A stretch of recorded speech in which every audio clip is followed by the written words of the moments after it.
Life is full of unexpected twists and turns. Some good, some bad, some simply beyond this realm. The tales you are about to hear are the untold stories of those who entered the shadows, perhaps against their own will. These are the Terror Tapes.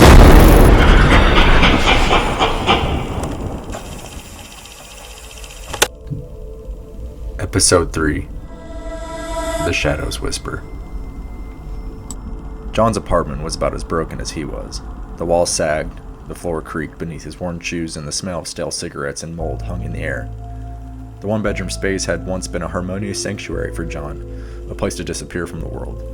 Now this dark, one-man prison is the only world he knows. Barely furnished, barely cleaned. The dust collected by the inch, and the shadows roamed freely, covering every corner throughout the apartment. He sat hunched over on the worn couch, sweat beading on his forehead, his hands trembling. He'd been searching for hours, rifling through every drawer, every cabinet, every inch of his filthy apartment. The drugs were gone. He hadn't had a fix in days. The withdrawal was setting in, nausea, chills, the constant gnawing hunger that could never be satisfied in the damn shadows. It's like the longer he goes without a hit, the freer they feel. "Where the hell is it?" he muttered, his voice hoarse and dry. His gaze flickered nervously to the dark corners of the room. Then it came. A soft whisper. At first, John thought it was just the wind outside, or maybe a trick of his own fractured mind, but no. There it was again. "Looking for something, are we?" John froze, his heart pounding in his chest. The voice was low, almost like a hum, but clear enough to make his stomach drop. "Who's there?" He scrambled to his feet, eyes darting around the room, scanning every corner. His gaze settled onto the shadows near the door. Was someone hiding there? Nothing. But the voice came again, louder this time, a mocking tone creeping into the words. "You're desperate. You think you can escape this? Escape yourself?" John's breath caught in his throat. He pressed his back against the wall, trying to steady himself. He could feel his heart hammering in his chest, the adrenaline coursing through his veins, or whatever adrenaline his abused body could bear. "What the hell is this?" he hissed. The voice answered, "It's not what you think, John. You know that." He didn't know what it was, but there was something about it, something wrong. It wasn't his own thoughts. It wasn't his own mind. It's like it was coming from somewhere else, somewhere deeper. John stumbled toward the bathroom, his legs unsteady beneath him. He needed something, anything. He had to find it. He couldn't face the withdrawal. Not again. Last time ended with him fighting for his life, and he wasn't prepared for another battle like that. But the voice followed him. "You won't find what you're looking for in there," it said, dripping with contempt. "Let's be real, John. It's not really about what another hit will do for you, is it? It's about what another hit hides from you." John slammed the bathroom door shut, pressing his back against it, breath coming in ragged gasps. "Shut up!"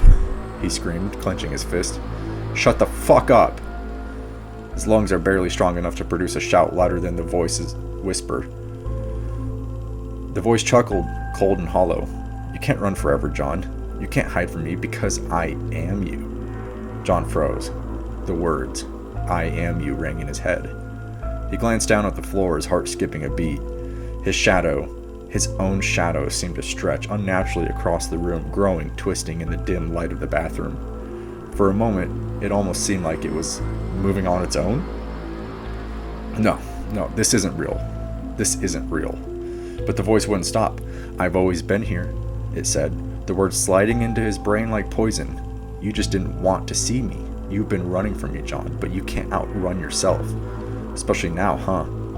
Just stop. Stop. You're not real." It's just the come down," John proclaimed. "Believe what you want.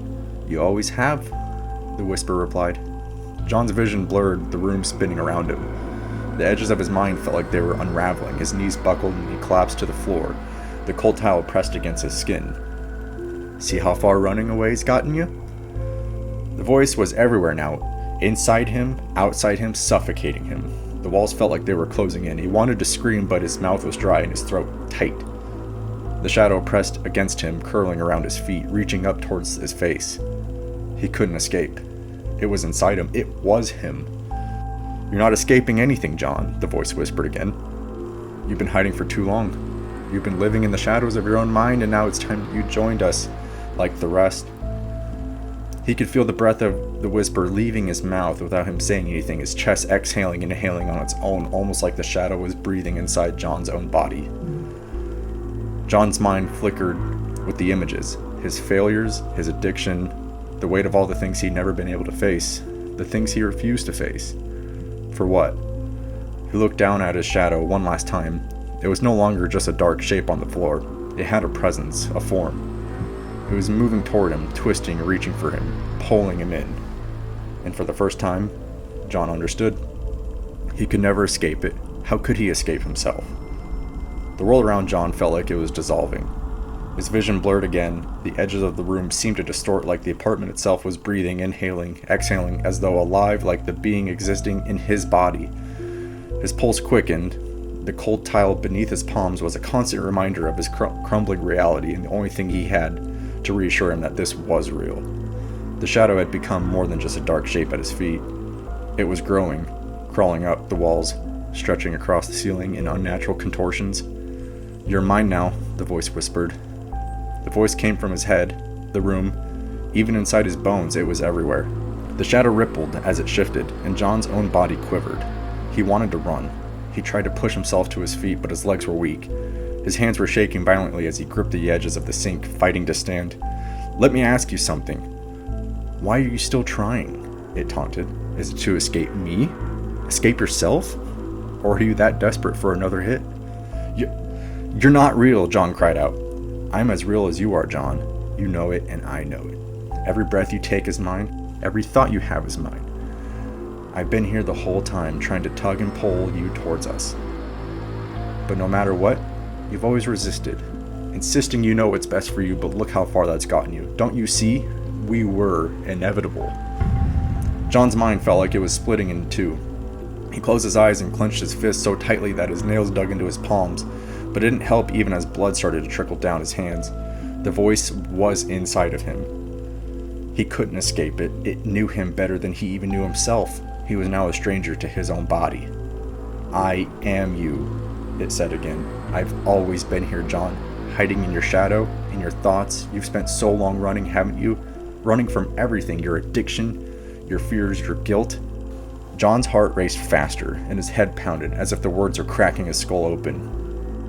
He couldn't think clearly, or hear anything over the thundering noise in his head. He staggered back from the sink, trembling. The shadow of the floor stretched toward him, longer than it should have been, creeping around his ankles and crawling up his legs like some snake constricting its prey. It seemed to have a life of its own, moving, shifting, growing. "Come with me," the voice murmured. "Let me show you what you've been running from. Let me show you what happens when you stop hiding and finally face yourself for who you are. Come home." John's thoughts were splintering, pieces of his mind scattered like broken glass. He couldn't focus. The shadow? No, it was him. It was his own damn reflection. It was his own damn mind manifesting as a shadow. Right? It whispered again, and John couldn't tell if it was a voice, a thought, or just his own maddening perception. "You've always given up, and now you need me so you can feel something real for once." As the shadow made its way up his torso, it wrapped around his neck and began squeezing. Confused, John let it happen until the squeeze was so tight it began restricting his ability to take in air, while constricting his chest from expanding. John starts gasping as his eyes become more bloodshot and his face grows red. "Feels pretty real, right?" the shadow says, then unravels from John. John gasps for air while staggering toward the door. He grabs the knob, his fingers slick with sweat and blood. He yanked at it, but the door didn't open. It wouldn't open. No matter how many times he turns the knob either way, it doesn't budge. He was trapped. "No," John gasped. "No, no, no, no, no."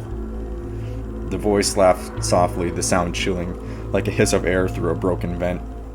"Too late for that," it said. "You can't leave. There's no escaping me. I'm always with you. I'm always here." John's head was spinning, his breath ragged, his body was weak and aching.